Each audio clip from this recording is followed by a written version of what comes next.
Welcome to the video. In this video, we're going to unbox DAWLINK Type-C to Type-C charging cable. You can see unbox specs on screen. The box comes with cable only. No user guide is included.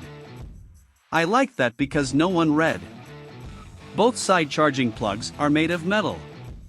This make it feel more premium. The cable thickness is much more as compared to regular charging cables. The anti-knotted features seems to be working because of the cable strength.